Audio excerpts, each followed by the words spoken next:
Oh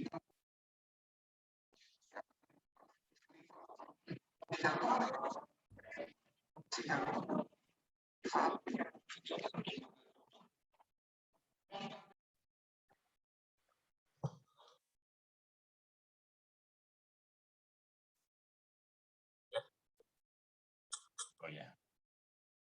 Baik. Baik, Pak Tejo, silahkan dilanjutkan untuk praktikumnya sampai nanti pukul 2:30, Pak Tejo. Baik, dalam waktu 1,5 jam ke depan saya akan meneruskan yang tadi kurang sedikit. Jadi kalau tadi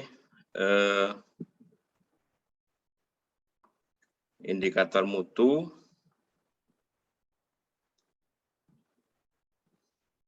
perannya di unit, maka untuk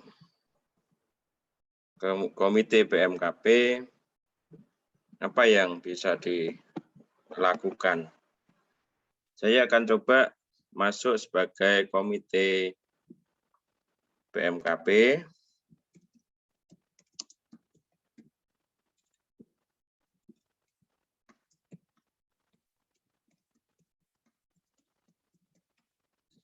Ini di indikator mutu kaitannya dengan indikator mutu, yang lain-lain hampir sama dengan yang tadi, cuma peran komite PMKP atau sekarang komite mutu rumah sakit adalah tambahan 1 di laporan bulanan, dan menunya ini juga sudah split nasional sendiri, prioritas sendiri, unit sendiri. Satu lagi yaitu melaporkan ke Sismadak.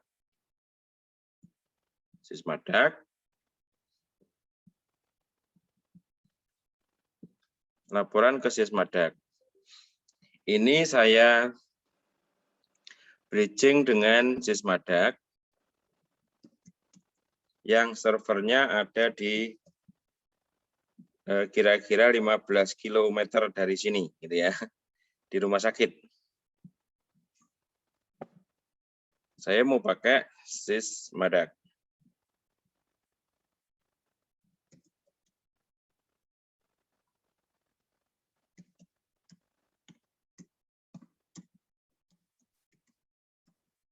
Ini yang kira-kira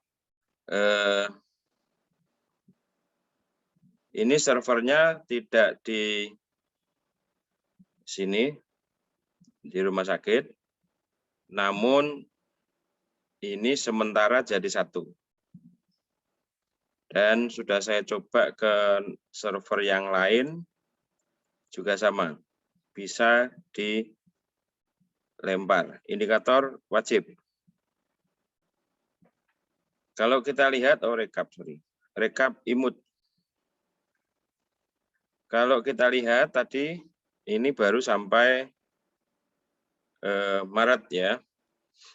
Dan data ini saya tarik juga ke Simutu sampai Maret. Maka saya akan melakukan posting bulan April.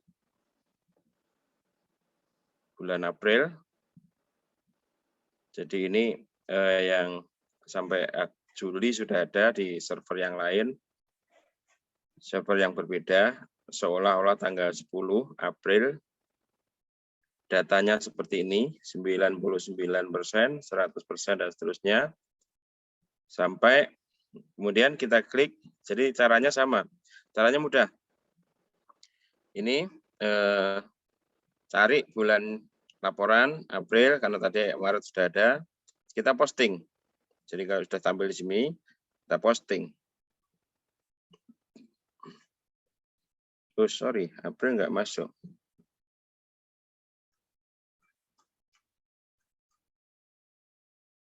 Ini agak, bentar. Saya pakai server yang berbeda. Coba.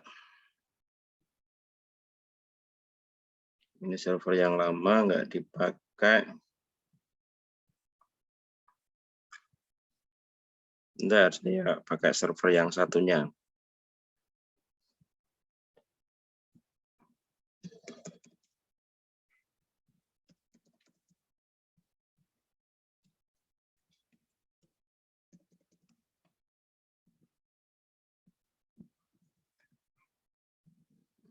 Pengaturan identitas tadi ya.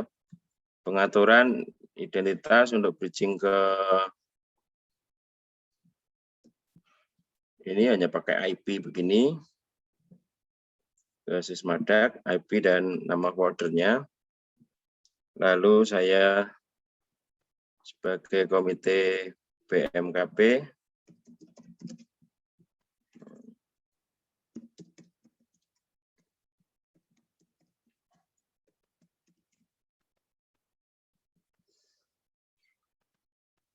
ini laporan Sysmadak kalau tidak salah yang server ini sudah sampai Juli. Apakah Agustus sudah ada?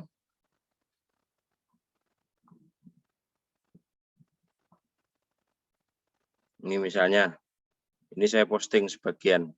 Jadi ini logikanya, kalau kita posting hari ini, kemudian divalidasi ada perubahan, bisa diposting ulang hasil final. Jadi yang kosong-kosong nanti kalau kita posting ulang, terisi. Jadi yang lama dihapus atau ditimpa. Kita posting. Agustus masuk. Ini ya. Jadi ini narik yang di sana. Kalau kita lihat di Sysmadak yang di server yang benar yang saya pakai,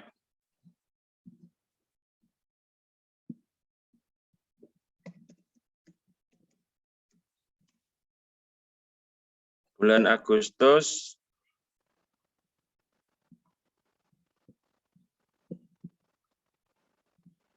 masuk sebagian kan? Ya kalau yang sekarang kan seperti ini. Kita bisa memposting N dan D-nya. Lalu untuk membuat benchmarking-nya kita synchronize kan. Tersinkronis. Jadi ini synchronize ini adalah memposting data ini ke servernya Sysmadak di Jakarta. Synchronize misalnya kepatuhan cuci tangan, saya synchronize. Setelah itu baru kita bisa membuat benchmarking antar rumah sakit tadi apa? Cuci tangan ya. Benchmark. Ini antar rumah sakit. Antar rumah sakit. Jadi ini untuk PPI. Misalnya saya pengen di Jakarta. Benchmark. Tabelnya seperti ini. Cuma cilakanya di bulan Maret selalu 0. Nggak tahu nih, mesti nggak ke input datanya di sana. Nggak kesimpan. Yang hitam adalah punyanya RS. Yang merah ini provinsi. Jadi di DKI itu rata-rata seperti itu. Standarnya nggak ada. Misalnya dengan Jawa Timur. Iya kan, Maret selalu 0 semua kan. Ini ada yang salah ini mesti gitu kan. Ada yang salah mesti. Lalu di itu. Oke, itu untuk posting memposting. Jadi dari sini ini adalah data tarian dari keluar sendiri. Kenapa?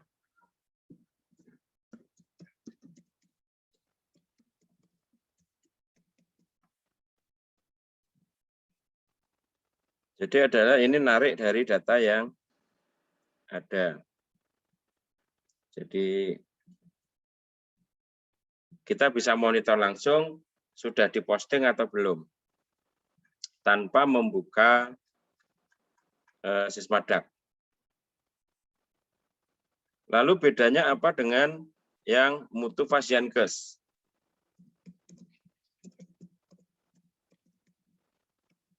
Bedanya belum ada bridging-nya. Username adalah kode rumah sakit. Jadi kalau Bapak Ibu di pengaturan, di pengaturan di identitas tadi ada kodenya, itu yang dipakai. 33 itu Jawa Tengah, berarti kalau rumah sakit di Jawa Tengah pakai 33. Itu. Jadi yang kode rumah sakit kayak kode aspak. Kemudian kode Sismadak yang versi 503 pakai kode rumah sakit juga. Jadi kode Sismadak ini kalau kita lihat, misalnya tadi saya memakai ini misalnya Panti Rapih. Panti Rapih itu 34 itu Jogja, 71052 itu Panti Rapih. Ini sebagai username-nya di sini. Cuma password-nya kalau tidak salah 1, 2, 3, 4, 5, terus nanti masing-masing rumah sakit merubah password-nya masing-masing. Nah, kalau kita lihat di sini, kode rumah sakit harus sama dengan kode Sismadak. Jadi, kalau dulu kode Sismadak kan 4 digit. Dan itu sangat membingungkan karena rumah sakit sudah punya kode yang tetap. Sehingga sekarang Sismadak versi 503 memakai kode rumah sakit. Sehingga harus disesuaikan ini. Kemudian untuk indikator mutu, untuk sinkronisasi di Sismadaknya, maka apa yang harus dilakukan di profil indikator pengajuan, saya pakai yang mutu. Indikator, profil indikator, tapi loginnya nanti sebagai komite BMKP, komite mutu rumah sakit. Pengajuan indikator. Misalnya yang identifikasi pasien. Kepatuhan identifikasi pasien. Kalau kita lihat di form edit, itu di bawah ada mana ya? Disetujui. Ini jenisnya indikator nasional.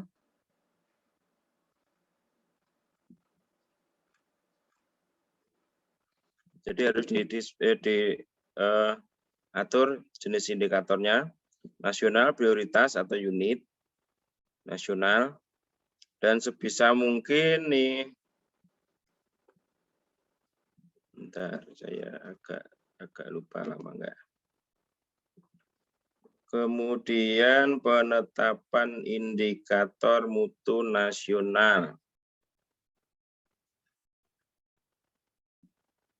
Nah, di penetapan indikator mutu nasional, jadi kalau tadi di awal indikator mutu, profil, ini pengajuan, ini kita harus memilah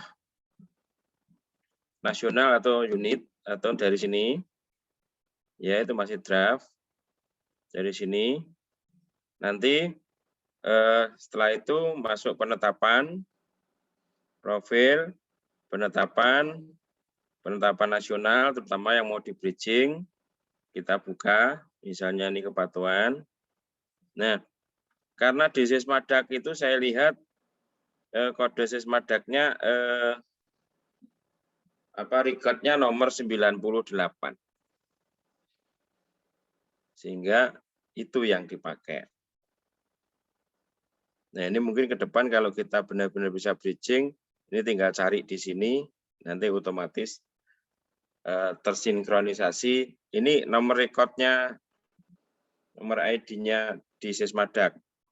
Jadi logikanya kita menyamakan ID-nya, kita posting by ID. Makanya kalau ada 12 itu, ya bisa.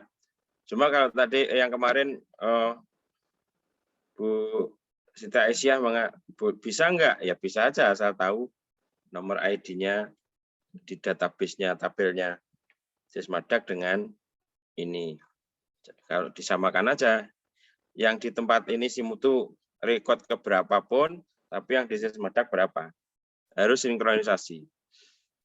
Demikian juga nanti untuk dokumen saya harus sinkronisasi. Makanya kalau database-nya, tabelnya dari Sismadaknya berubah-ubah ya, kita pusing juga. Ini nanti saya akali coba. Tapi ini dari 12 ini sudah bisa terposting. Oke, habis itu distribusinya ini ya. Daftar ini didistribusikan ke siapa? Jadi kita tinggal nambah. Pilih unitnya. Ini kok nggak bisa. Oke, ini mungkin ajaknya yang di tempat saya rewel. Ya, jadi hanya distribusi nanti kepada siapa. Tinggal pilih nama unitnya. Ini kebetulan ada 6, ada 2. Ini berarti yang ukur 6 unit. 2 unit, ada tadi yang 13 gitu ya, distribusi. Itu baru nanti penanggung jawab data unit bisa melihat indikator mutu, bisa mencetak, bisa mengumpulkan datanya. Jadi prinsipnya kita berbagi roti, jangan sampai misalnya kepatuhan cuci tangan yang ukur hanya PPI, ini harusnya bisa dibagi ke yang lain. Sehingga semua mestinya ke rawat inap, rawat jalan, ada kepatuhan cuci tangannya ini. Penanggung jawab data harus dibebani ini. Cuma di tempat kami baru didistribusikan ke 3 tempat. Jadi itu yang supaya ringan. Kalau dibebankan komite PPI atau tadi insiden dibebankan komite keselamatan pasien rumah sakit ya akan berat, nggak tercapai. Oke, untuk indikator saya kira itu sudah all in. Lalu saya akan masuk ke manajemen risiko. Manajemen risiko ini saya ada teori sedikit tentang manajemen risiko dan apa yang akan presentasi saya kelihatan enggak ini Pak Yusuf?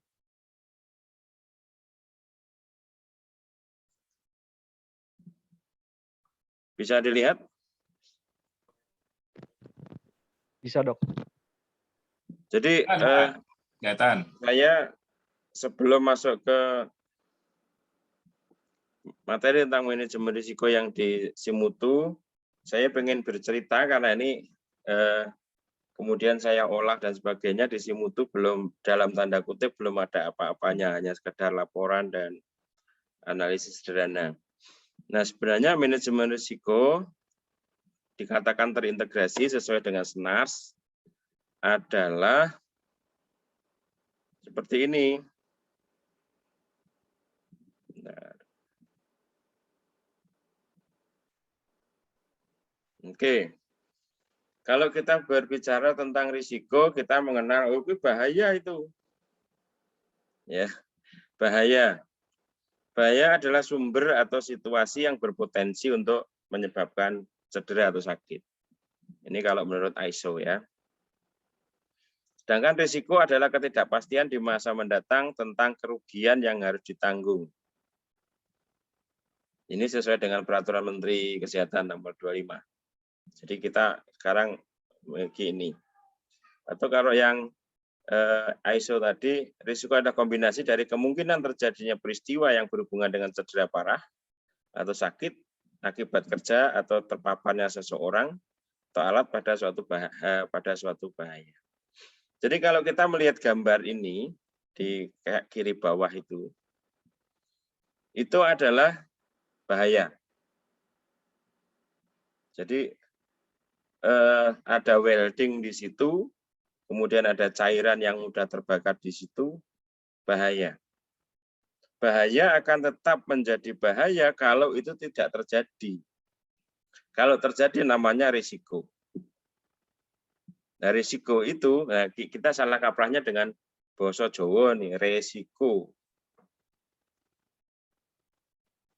Kalau itu terjadi jadi risiko. Risikonya apa? Ya, kalau kebakaran bagi rumah sakitnya kebakar. Bagi tenaga kerja, kebakar. Bagi yang lain, juga ada tabung yang mudah meledak. Atau yang sebelah kanan itu enggak pakai tangga, tapi pakai seperti itu. Bisa guling, bisa jatuh, bahaya. Dan berakibat menjadi risiko. Juga gambar yang bawah kanan, kita lebih jelas lagi. Bahaya. Oh, ada ikan hiu, bahaya. Tapi risikonya adalah itu. Sudah mau ditelan itu, risiko ditelan. Tapi sudah tahu bahaya.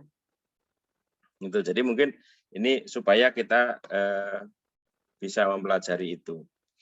Nah, jenis-jenis risiko yang ada di rumah sakit menurut SNARS atau menurut ilmu yang saya dapat juga ada 2 kelompok kategori, risiko klinis dan risiko non klinis.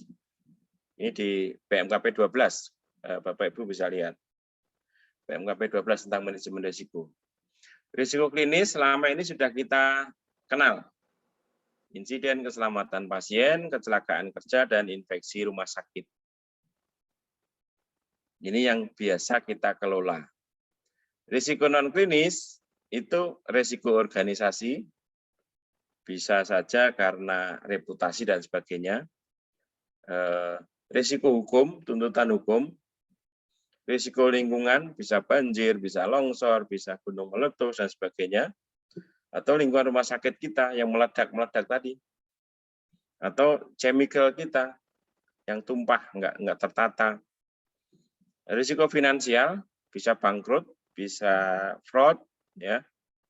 Dan yang paling sering kita harus lakukan adalah risiko komplain. Bagaimana mengelola komplain. Itu sebagian, nanti kalau di breakdown banyak banget. Lalu pada umumnya, ini masalahnya, rumah sakit setengah-setengah dalam garap manajemen risiko. Misalnya kayak insiden keselamatan pasien. Laporan insiden keselamatan pasien, ada yang dilaporkan, ada yang tidak. Hanya laporan loh ya. Padahal di situ wajib dilaporkan. Lalu kalau ada yang dilaporkan, dianalisis dengan investigasi sederhana. Kalau itu gradingnya selain KTD, selain kejadian tidak diharapkan. Tetapi kalau terjadi KTD, harus di RCA, root cause analysis. Atau kalau FMEA itu memprediksi kemungkinan-kemungkinan terjadinya. Lalu belum ada pengendalian dan monef, apalagi review. Jadi pokoknya targetnya diakreditasi, ada enggak pengelolaan risiko insiden keselamatan pasien? Ada. Terus buktinya mana? Dilaporkan kemana? Dilaporkannya baru internal. Paling ke yang melalui Komite Nasional Keselamatan Pasien, yang sekarang diganti Mutu Fasyankes. Tetapi di standar SNARS edisi 11 diwajibkan juga laporan ke KARS dalam waktu 5 kali 24 jam. Disertai RCA, itu yang KTD dan Sentinel. Kemudian yang ke Fasyankes tadi juga yang KTD dan Sentinel. Dan ini ada yang dilaporkan, ada yang tidak. Dan lebih banyak tidak dilaporkan. Karena khawatir kalau rumah sakitnya jelek. Padahal sistem mutu jangan seperti itu, supaya tidak terulang konsepnya. Yang kedua, insiden kecelakaan kerja. Ini juga penanganannya baru separuh-separuh. Laporan kecelakaan kerja mungkin ada, tetapi tidak ditindaklanjuti, analisisnya belum lengkap, belum ada pengendalian dan sebagainya. Infeksi rumah sakit yang sekarang dengan pandemi corona seperti ini diwajibkan, toh juga asal dibuat, tidak banyak rumah sakit yang benar-benar pengendalian dengan baik. Kemudian ada surveillance, analisis dan pengendaliannya belum konsisten juga. Artinya kadang bisa diselesaikan, kadang tidak. Kemudian risiko berikutnya, risiko non klinis itu risiko hukum, risiko organisasi, risiko lingkungan. Ini juga sering belum dilakukan. Apalagi sekarang dengan risiko lingkungan ada HVA, Hospital Vulnerable Assessment atau analisis, yang katanya KARS akan menerbitkan Sismadak 6, ada isinya Hospital Vulnerability Assessment atau analisis. Namun di Simutu juga saya lengkapi, cuma belum selesai. Ini. Kemudian untuk risiko finansial, risiko komplain, ya biasa hanya kita tangani secara konvensional. Belum ada sistem yang terbangun untuk itu.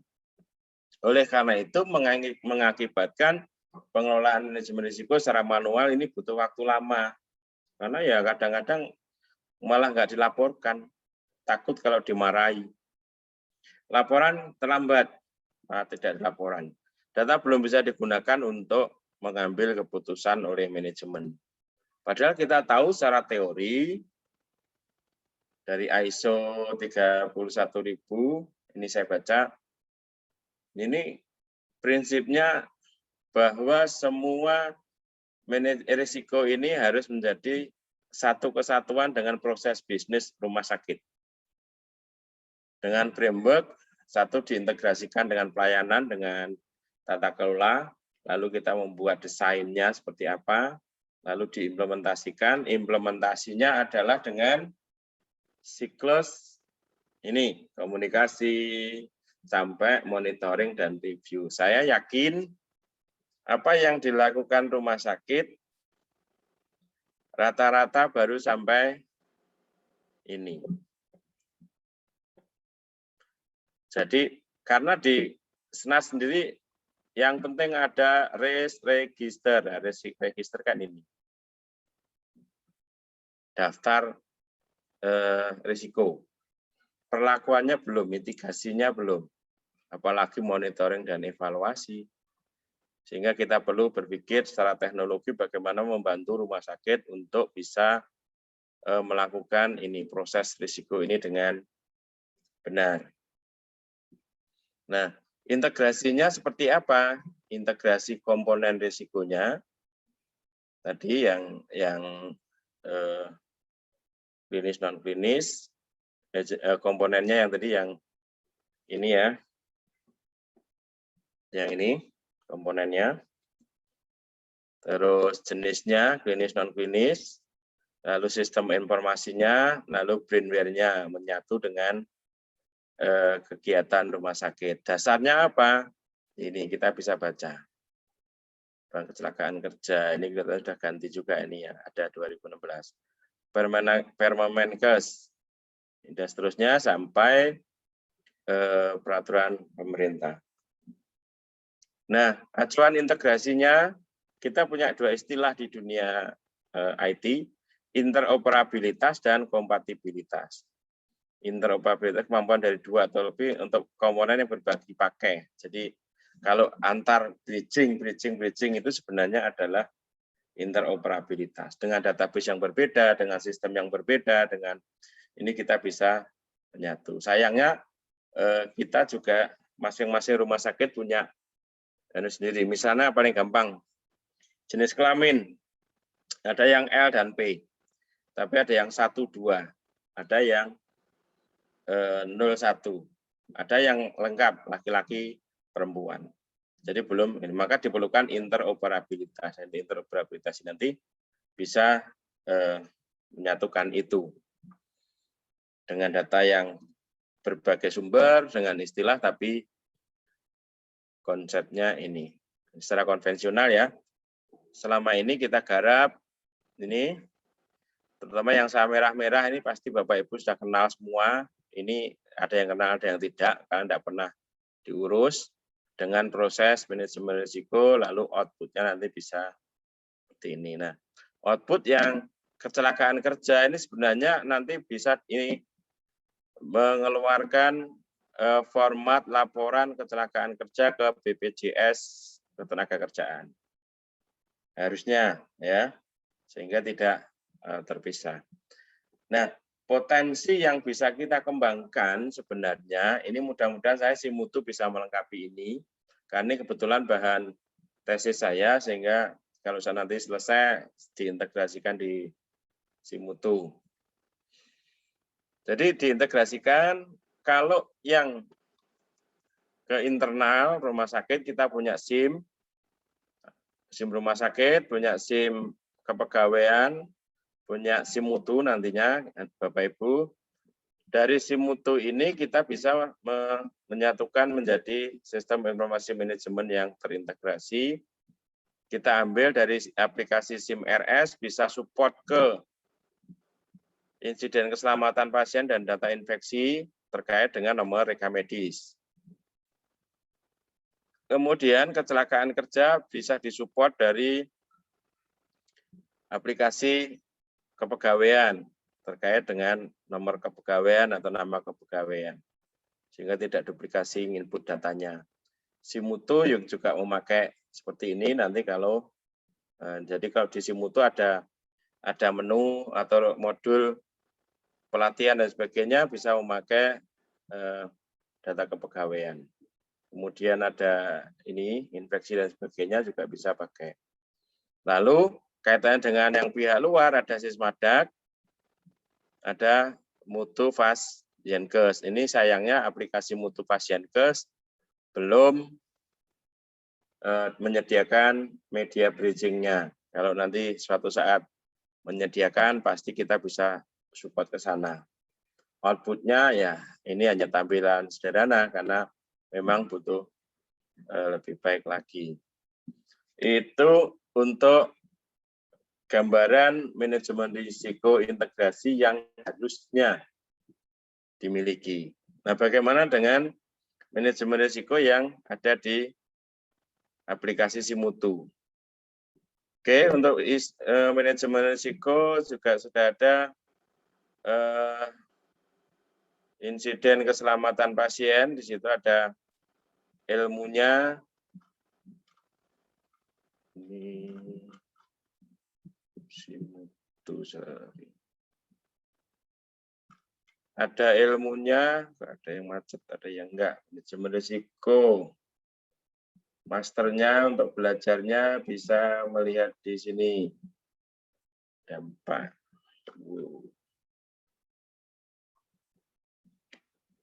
Jadi itu sudah ada warna-warninya.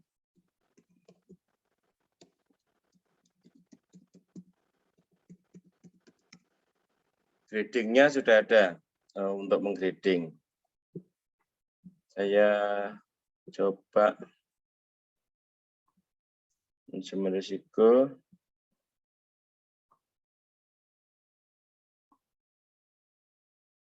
Insiden keselamatan, probabilitas. Kok nggak muncul? Coba nanti saya cek lagi ya. Oke, untuk manajemen risiko. Yang sudah ada di Simutu adalah insiden keselamatan pasien, laporan insiden, ini bisa dilakukan oleh dari ruangan-ruangan. Kita bisa grading. Ini misalnya di kami belum di grading, tanggal 20 ada laporan. Jadi hanya menulis tambah data, ini nama pasien atau inisial, nomor RM. Nah ini kalau kita manual ya, kita ngisi manual. Nama insiden, kronologinya, terus jenis insidennya, terus orang yang pertama melihat, menyangkut pasien rawat jalan, rawat inap, IGD lainnya, lokasinya, luar rumah sakit atau di dalam rumah sakit, kalau di dalam di mana, kamar mandi, tempat tidur, dan sebagainya, pada pasien dengan kasus apa, ini milih, bedah, penyakit dalam, dan sebagainya, unit penyebabnya, mana,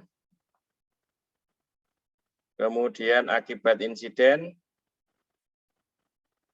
kemudian tindakan segera setelah, dan seterusnya sampai terjadilah ini. Kemudian kita simpan jadi laporan. Nah, kalau ini kita cetak, ini detailnya ya, ini detailnya tadi. Ini baru nanti investigasi sederhana. Jadi kalau kita lihat di ruangan misalnya, saya lihat di ruangan, di bangsal perawatan, jadi di tempat kami insiden kecil-kecil pun dilaporkan, bukan berarti rumah sakitnya jelek, bukan, tetapi bagaimana mengendalikan itu. Paling jenis, manajemen risiko, insiden keselamatan, laporan insiden. Ini kita bisa nyetak laporannya. Kenapa nggak bisa? Cetak laporannya nanti formatnya, ini sudah saya perbaiki di rencana tesis saya ya, coba ya. Mudah-mudahan enggak. Ini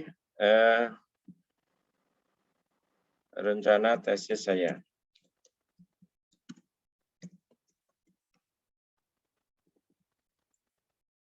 Ini konsepnya manajemen risiko, di dalamnya ada di komunikasi ini ada laporan klinis, insiden keselamatan pasien, seperti ini, gradingnya. Kemudian kalau tadi ruangan dulu ya, ruang ini juga simulasi ya. Karena servernya di Citarum kemarin habis listriknya enggak stabil. Ini contoh yang saya buat. Ini laporannya. Ini sesuai dengan apa yang harusnya dilaporkan. Pedoman pelaporan insiden keselamatan pasien, bukunya tahun 2015. Ini sudah ada gradingnya. Ini contoh ya, high. Kemudian kita bisa nanti mencetak data insidennya. Terus nanti jumlahnya yang high berapa, yang low berapa. Langsung tergrading di situ. Ini juga kita bisa grading. Grading, cuma ini belum jadi ya. Ini sudah saya sesuaikan dengan yang punya kementerian. Ini dengan tampilan saya yang baru, yang lebih bagus. Nah, ini untuk laporannya, sebenarnya kita bisa ke nomor rekam medis. Cari. Ada di sini, umurnya langsung terkelompokkan. Ini juga langsung kelompokkan baru, nanti isi tanggal masuk. Nah, kalau IT-nya bisa, ya nanti nomor RM-nya begini, kemudian nanti tanggal masuknya kapan, ditanggung siapa, sudah terisi langsung. Baru kita rincian kejadiannya seperti apa. Nah, ini kita input. Ini sudah saya sesuaikan dengan yang punyanya Pasienkes. Ini untuk insiden. Maksud saya, kita bisa bridging dengan rekam medis pasien. Cuma nanti yang di laporan hanya inisial yang mestinya ditampilkan, tidak boleh nama lengkapnya ditampilkan. Ini hanya inisial, inisialnya mungkin hanya 3 huruf atau ini nanti bisa saya batasi. Kalau ada nyonya titik X, berarti nyonya X. Ini. Jadi dari ruangan bisa melaporkan, kemudian ditindaklanjuti oleh Komite Mutu Keselamatan Pasien, Komite Keselamatan Pasien. Namun untuk kali ini saya pengennya dari laporan ini analisisnya langsung menggunakan framework manajemen risiko, teridentifikasi, analisis, nanti ada perlakuan, lalu monitoringnya, manajemen risiko. Ini untuk laporan insiden. Yang kedua, laporan kecelakaan kerja. Yang di simutunya rumah sakit tadi sudah ada, cuma ya sudah, yang penting laporan. Ini laporan kecelakaan kerja juga sama. Ini kalau kita mestinya di bridging-nya dengan SIM RS. SIM RS, sorry, kepegawaian. Cuma ini kebetulan belum saya bridging, sehingga ini contohnya saja ya. Contoh.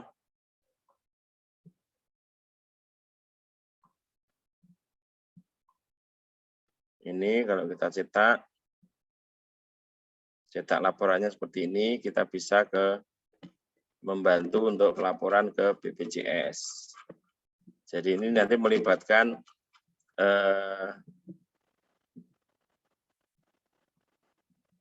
kepala unit dan bagian SDM, pengembangan SDM.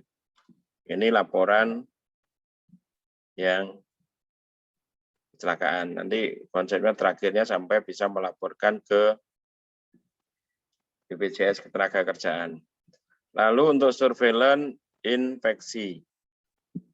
Surveillance infeksi ini memang masing-masing berbeda, cuma konsep yang saya ingin bangun di Simutu adalah melibatkan IPCLN di unit ruangan untuk ngisi apakah pasien itu diinfus, ya, kan potensi infus infeksi plebitis. Apakah pasien dipasang DC, potensi infeksinya saluran kemih. Apakah dipasang endotrop, ET, ini ventilator associated.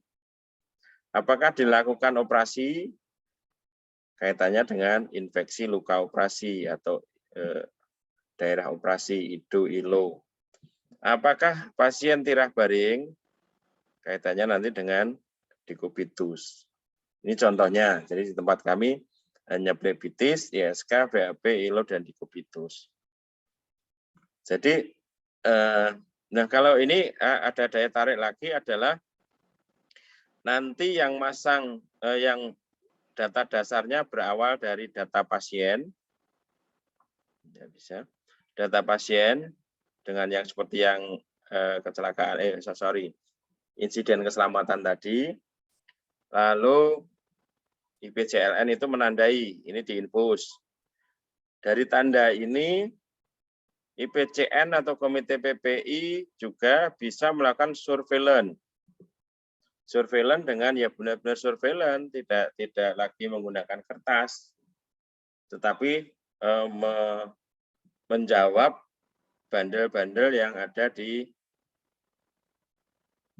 ya kaitan dengan infeksi, sehingga tinggal menjawab centang-centang begitu, sehingga tersimpulkan oh ini terjadi plebitis, ini tidak. Harapannya apa? Ke depan kita bisa melihat data yang kita punya. Kenapa sih kalau ada pasien dipasang infus kok rata-rata terjadi infeksinya pada hari kesekian?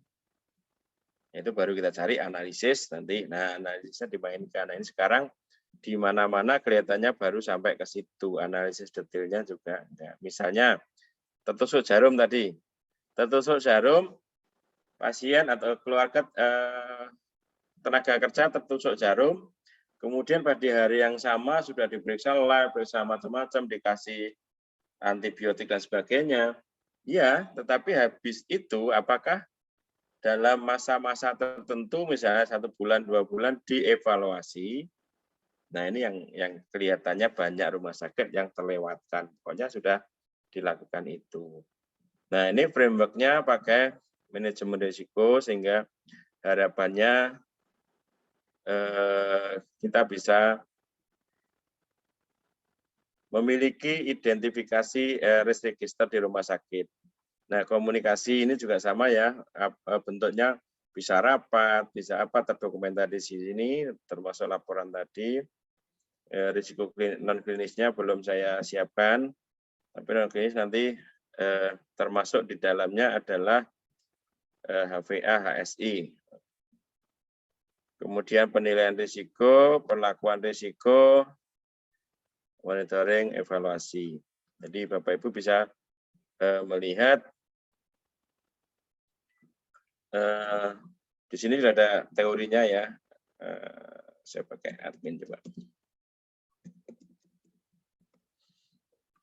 Di penetapan konteks itu konteks eksternal, konteks internal, konteks manajemen risiko, kriteria risiko.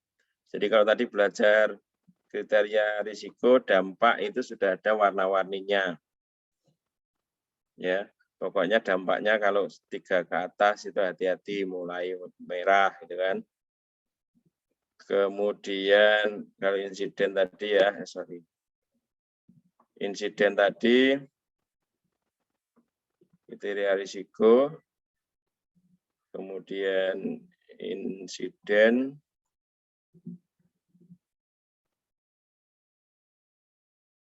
jenis, STKP, probabilitas juga sering nanti sebagainya. Lalu grading risikonya,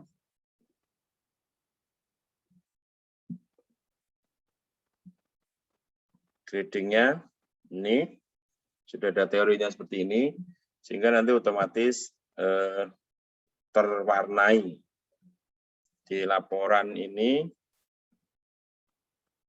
menjadi berwarna. Ini grading oleh kepala unit. Nanti pasti di-regrading oleh tim atau komite keselamatan pasien. Apakah benar warnanya kuning? Jika perlu, nanti kalau ada RCA, nanti ada RCA. Jadi sebenarnya kalau bicara tentang manajemen risiko, ternyata banyak banget sehingga perlu di sini. Kalau yang di manajemen risiko yang ada itu hanya untuk melaporkan aja. Hanya untuk melaporkan. Dan yang di sini Sismadak juga ada yang bentar.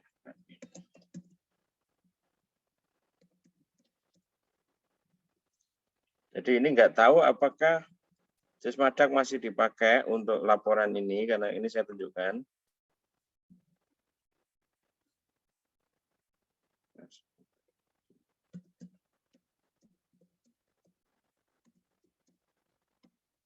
Saya tunjukkan. Admin, cars, or ID.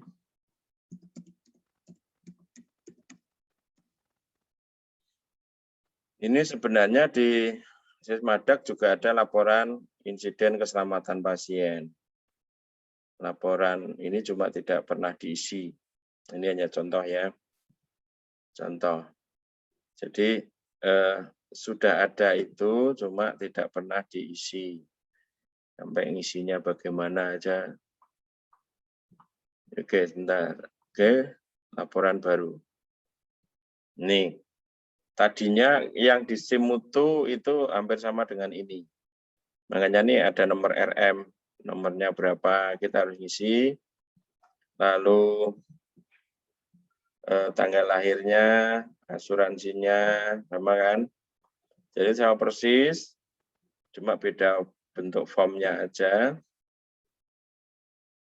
Prinsipnya itu tanggal masuk, tanggal insiden, jenis tipe insidennya, proses itu subtipenya apa, rujukan, proses rujukan, kemudian ini tipe insidennya juga,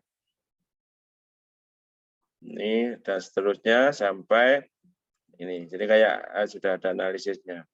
Lalu disimpan submit. Akar masalah, rekomendasi. Jadi investigasi sederhananya. Judulnya memang RCE, tapi sebenarnya ini hanya investigasi sederhana. Nah, ini sudah seperti ini. Lalu di mutu Fastyankes tadi juga sama. Makanya nggak tahu nih, rumah sakit jadi tambah pusing.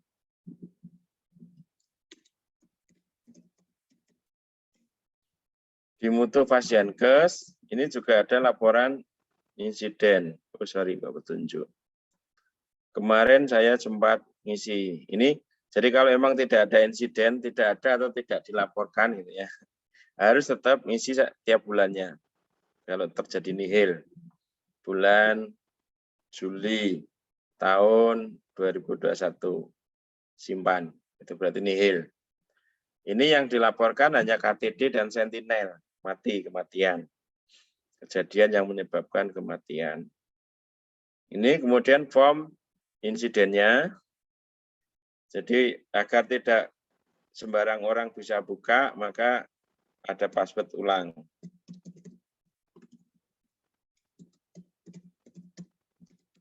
Cuma masalahnya ID dan passwordnya satu. Sehingga kalau usernya banyak ya sama saja. Bisa buka. Ini juga sama ya. Laporan insiden. Ini manual. Karena memang tidak menyebutkan identitas rumah sakit, tapi rumah sakitnya pakai kode tadi. Ini sama. Laporan insidennya dan seterusnya kemudian disimpan. Kalau sudah disimpan, maka ada list insiden. Ini contoh kemarin coba saya masukkan. Hasilnya bisa dilihat. Nah, tapi kalau tidak kelihatan, ini punya kementerian ya, bukan punya saya juga. Ini kemudian ada list insiden, list investigasi.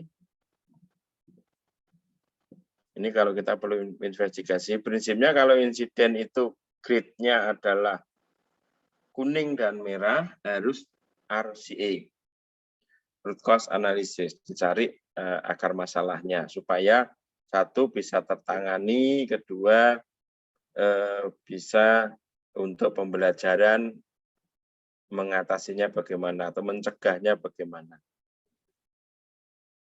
Itu yang kali ini.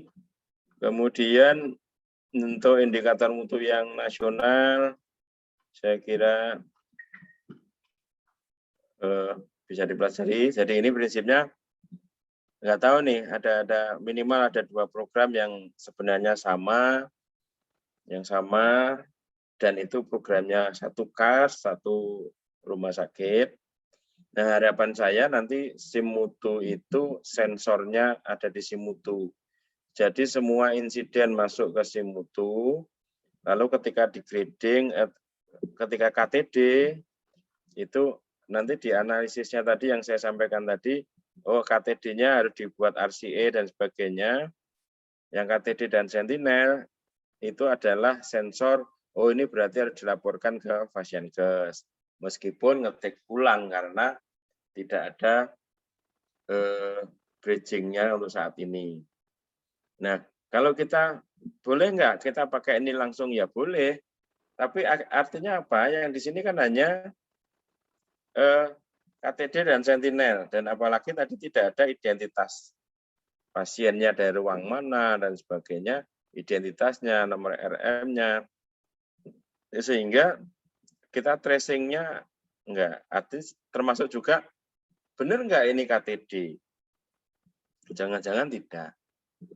Ini misalnya meskipun hanya salah ketik gitu ya, KTD.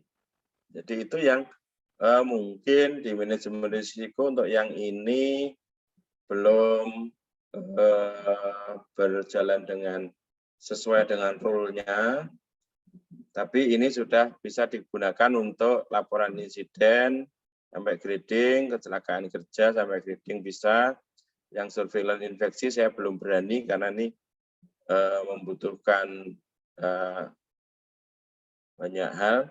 Lalu nanti tambahannya adalah budaya keselamatan, ini juga belum saya lengkapi untuk update ke depan. Jadi itu Hospital Disaster Plan, itu dengan HSI dan sebagainya itu. Ini ketika saya punya ide, kemudian saya tempelkan di sini. Jadi bukan berarti ini sudah jadi semua, tapi ada ide seperti ini, nanti pada waktunya dikembangkan. Itu kira-kira gambaran sistem mutu. Kemudian kalau karena masih ada waktu, saya coba sempatkan untuk melihat disposisi untuk pelatihan dan anggaran masing-masing rumah sakit berbeda. Nanti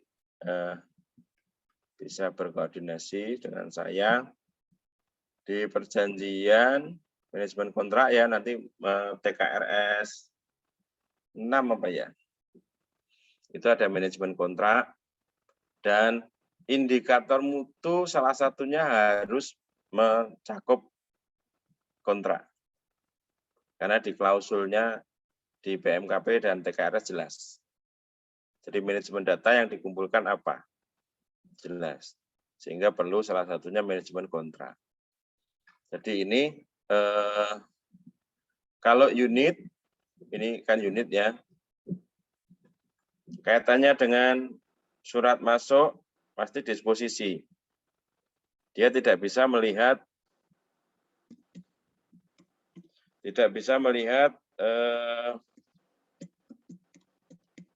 semua surat, tapi surat yang terdisposisi kepada unit itu. Kenapa SIM mutu dilengkapi disposisi dan arsip? Ya, itu untuk menunjang TKRS. Karena TKRS kegiatan direktur itu ngapain sih? Karena dulu ketika saya mendampingi audit di salah satu rumah sakit yayasan, surveyornya tanya kepada direktur, kira-kira direktur di sini untuk keterlibatannya mutu berapa persen? 1, sekian sampai sekian, 2, sekian sampai sekian, 3, sekian sampai sekian. Semuanya dok, lebih dari itu. Oke, nanti saya buktikan. Salah satunya adalah manajemen korespondensi ini. Oleh karena itu memang perlu keterlibatan lebih jauh dari direktur. Ini untuk perjanjian. Kalau untuk kearsipan ya nanti sekretariat, yang makanya ada SK sekretariat sendiri. Untuk perjanjian, misalnya kayaknya punya legal, bagian legal seperti apa? Ini dia sudah mengupload di sini perizinan daftar. Oh ini mungkin sorry, data rumah sakitnya, kode rumah sakitnya. Jadi nanti di sini termasuk perizinan yang, karena ini saya rubah data softwarenya, kode rumah sakitnya harus saya ganti di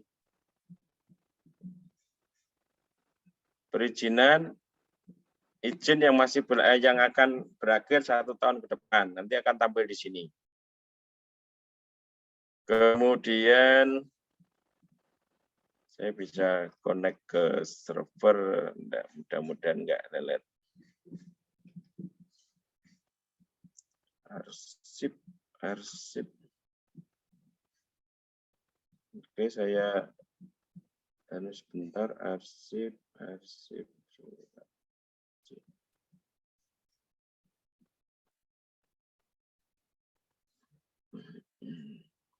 Saya buka database-nya sebentar karena ganti. Kemudian untuk surat masuk saya kira ini karena beda yang mengelola, jadi dia juga disposisi. Surat perjanjian, arsip perjanjian, ini Yang merah-merah ini berarti sudah habis masa berlakunya. Ya, ini. Bentar.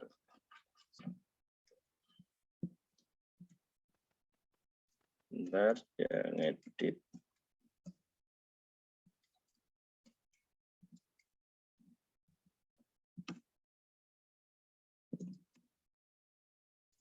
Harus saya ngedit yang tadi yang tidak bisa tampil.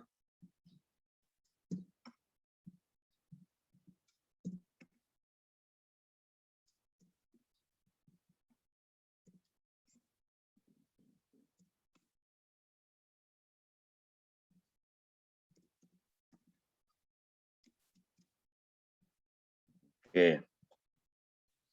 Ini ya perjanjian saya teruskan. Ini dikelola, kita bisa melihat perjanjiannya. Ini acaknya tidak berfungsi, nanti cek lagi. Kemudian kita bisa lihat perjanjian yang akan berakhir 30 hari ke depan. Sambil di sini ada 8 perjanjian yang akan berakhir bulan ini atau 10 hari ke depan. Dan seterusnya disposisi yang tadi yang tidak bisa tadi perizinan ini sudah tampil karena tadi kodenya yang berbeda ya. Perizinan nanti kita bisa buka daftarnya. Ini juga sama. Perizinan yang akan habis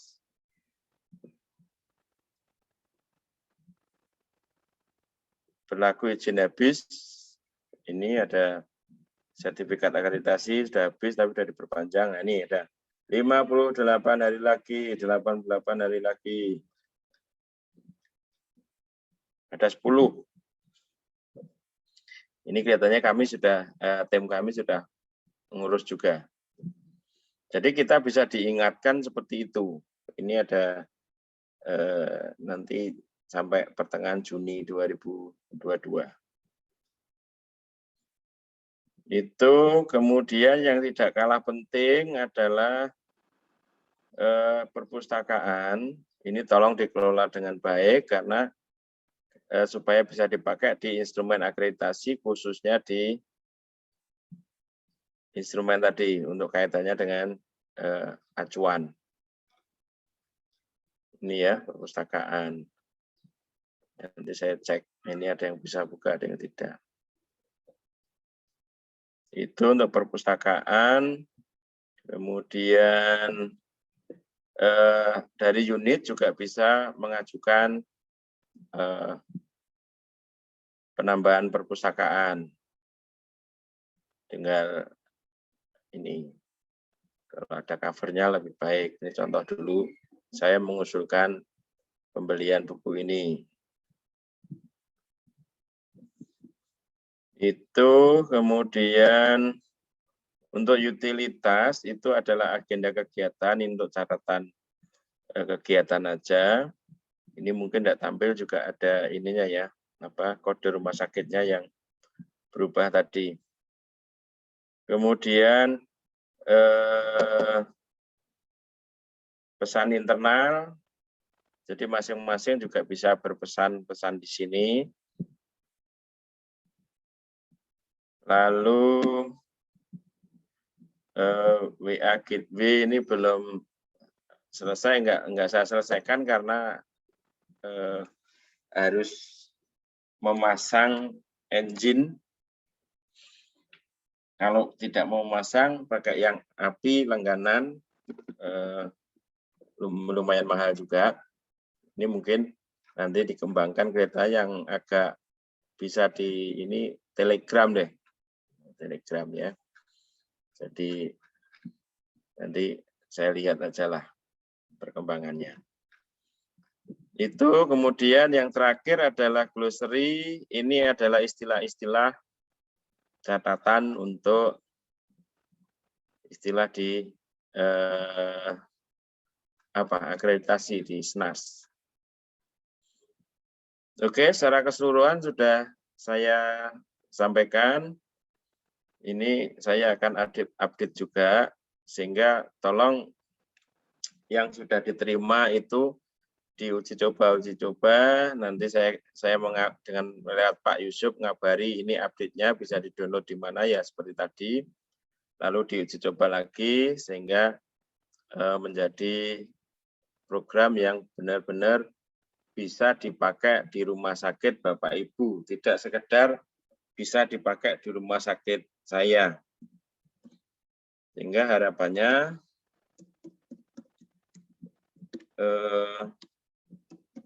bisa meringankan semua lini.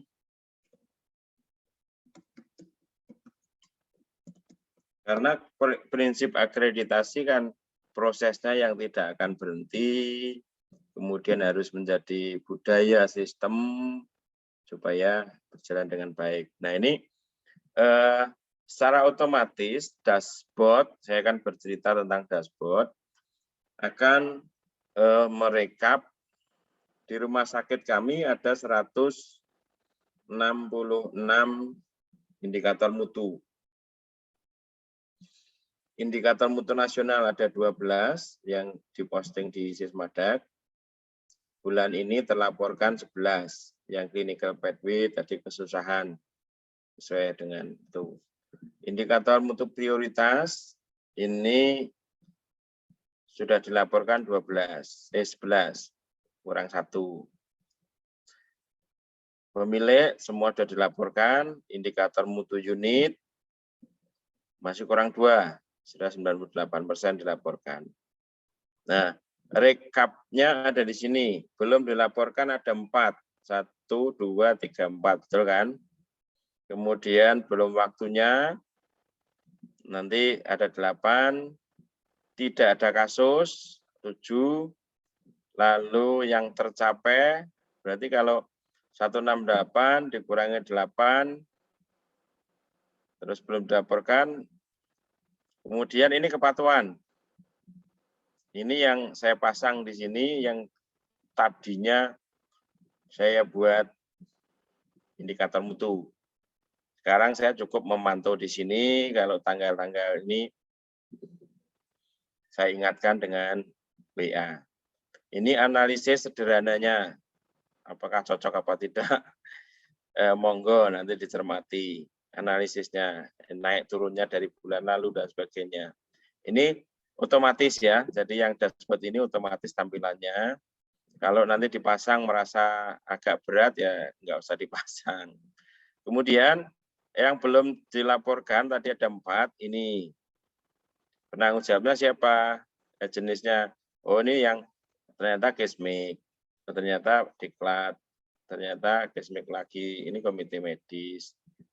Sehingga saya bisa kontak kepalanya ini, kurang 4, tapi kemarin saya kontak memang agak belum. Ini yang belum waktunya diukur, mungkin diukurnya setahun sekali, ada 8, apa semua, ya ini memang tahunan, FMEA kan cukup setahun, pemenuhan regulasi mungkin setahun ya, ini kalibrasi dan sebagainya. Kemudian indikator mutu yang tidak ada kasus. Ini kami juga salah satunya untuk MFK, emergency response time untuk IT. Kalau servernya mati, IT berani bertanggung jawab berapa menit on lagi. Selama mati sekian menit itu, apa yang dilakukan? Namanya emergency disaster di bidang IT. Kami ngukur angka downtime server.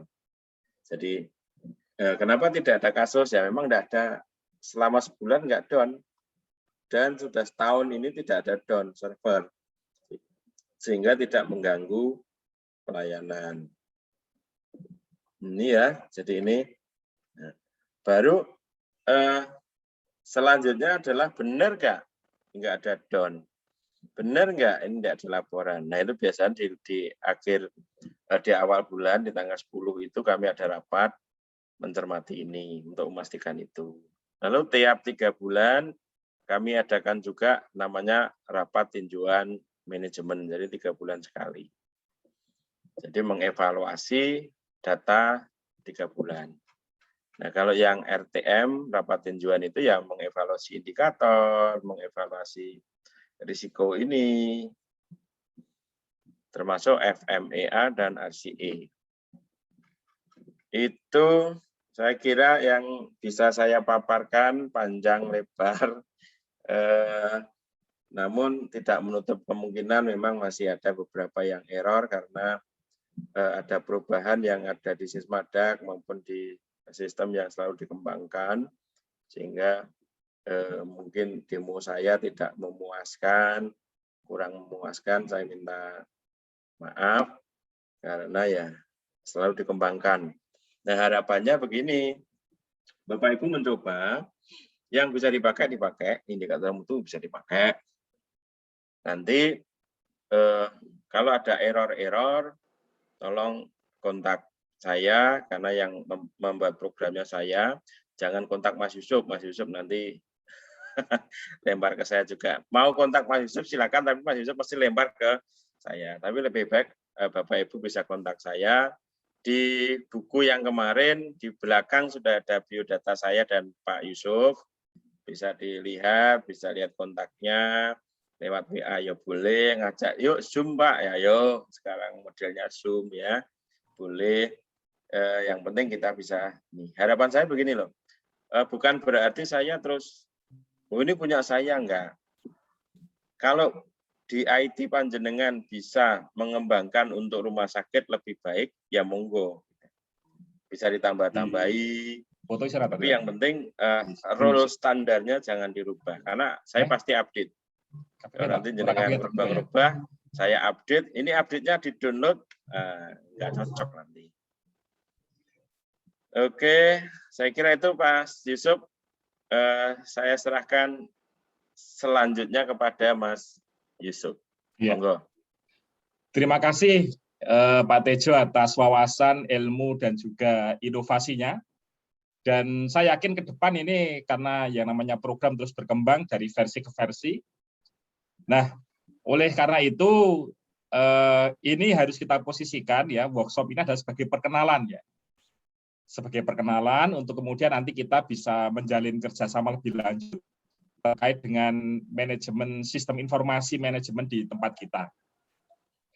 Nah, mungkin ada yang ingin bertanya, ya, dipersilahkan, bisa langsung melalui ruang Zoom ini ataupun tertulis, silahkan.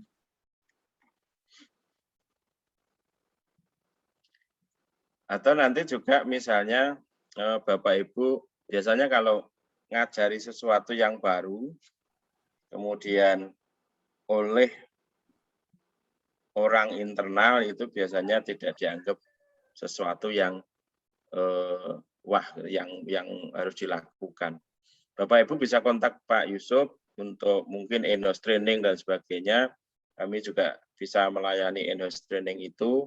Misalnya yang terakhir ini kami ke Bethesda itu juga sama, mau diimplementasikan, tetapi dukungan manajemen dan sebagainya, ya tak ewangi. Nanti kita ini. Monggo nanti dikoordinasikan dengan Pak Yusuf. Dokter Rizky ingin memberikan Dokter tanggapan Rizky, ya. Atau pertanyaan, dipersilakan Dok. Ya, Assalamualaikum Pak. Ya Dok. Waalaikumsalam warahmatullahi wabarakatuh. Pertama-tama saya mau apresiasi dulu Pak. Saya sangat terkesan dengan aplikasinya Pak. Karena ini udah all in. Saya kan juga pegang mutu udah cukup lama, tapi baru nemu yang aplikasi yang kayaknya udah all in gitu Pak. Terus apa namanya? Yang kedua mungkin yang pengen saya tanyakan nih Pak, untuk aplikasi ini kan tadi disebutkan yang untuk imut nasional itu ada 12 ya Pak. Sedangkan setahu saya sekarang itu udah 13 Pak. Kira-kira gimana? Apakah nanti akan ada upgrade atau gimana ya Pak? Soalnya kan setahu saya kalau imut nasional itu nggak bisa kita rubah di Sismada kan Pak. Atau di Simutunya pun kita nggak bisa rubah kan kayaknya kalau nasional ya. Terus pertanyaan kedua, misalkan nanti mau upgrade nih, nanti kan katanya bakal ada banyak upgradean termasuk yang tadi Menris kan ada beberapa yang masih kosong ya.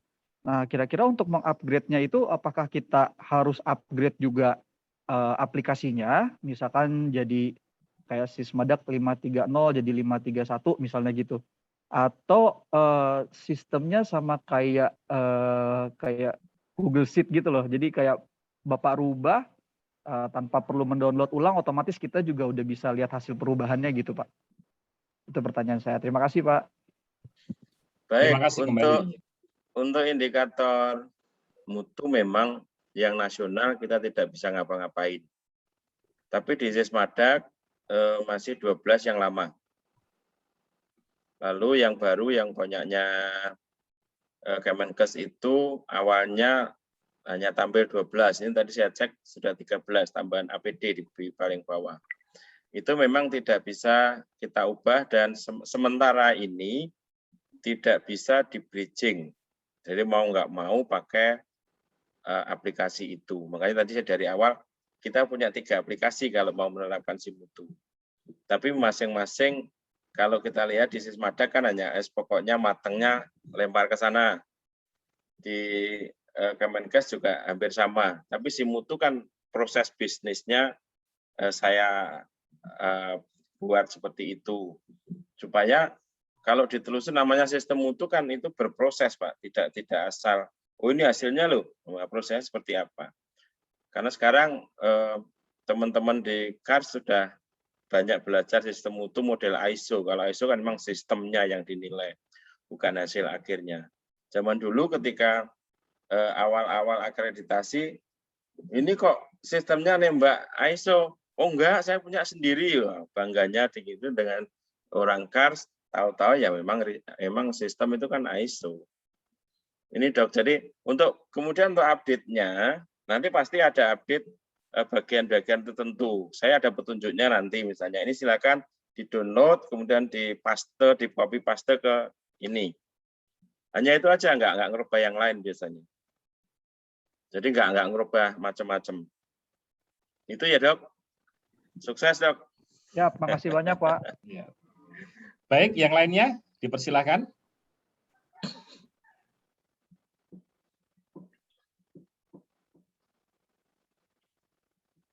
Baik, sepertinya belum ada Pak Tejo, jadi nanti meskipun acara sudah kita akhiri, nanti bisa tanya langsung ke Pak Tejo ya, kalau terkait dengan teknis.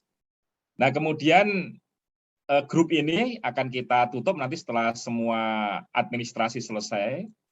Jadi nanti sertifikat sudah kita kirim lewat grup, kemudian daftar peserta, dan nanti setelah sesi ini selesai akan kita kirimkan rekap daftar hadirnya, ya presensinya nanti kita kirimkan.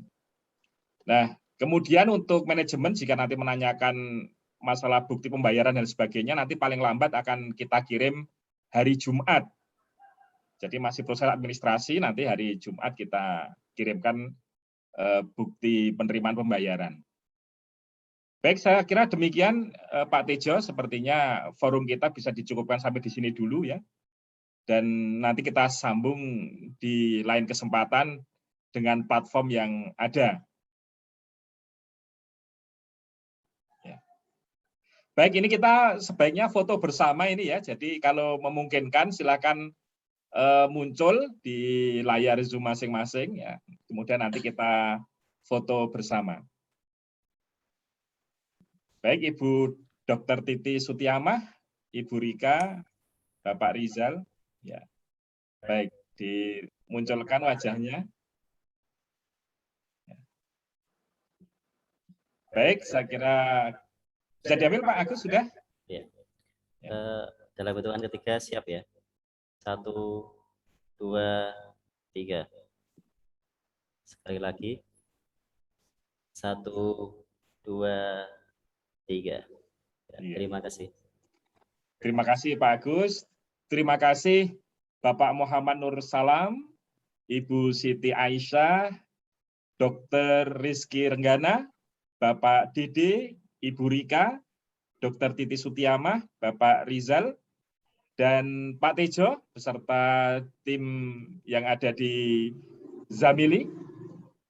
Alhamdulillah sampailah kita di penghujung acara kita pada hari ini, dan marilah kita syukuri dengan berdoa, dengan membaca hamdalah bagi yang muslim, dan yang bagi selain non-muslim dipersilahkan. Alhamdulillahirrabbilalamin. Nah ini Bu Titi sudah hadir, ini kita ambil lagi fotonya biar kelihatan semuanya. Ya, Ibu Rika bisa muncul Dr. lagi Bu. Rika. Ya, diabadi lagi Pak Agus. Oke, dalam hitungan ketiga ya. 1, 2, 3. Ya, terima kasih. Terima kasih. Banyak kurang dan salah dari kami, mohon maaf yang sebesar-besarnya. Assalamualaikum warahmatullahi wabarakatuh. Waalaikumsalam warahmatullahi wabarakatuh. Sukses semua. Terima kasih Pak Tejo. Terima kasih Pak semuanya. Terima kasih. Sukses. Terima kasih.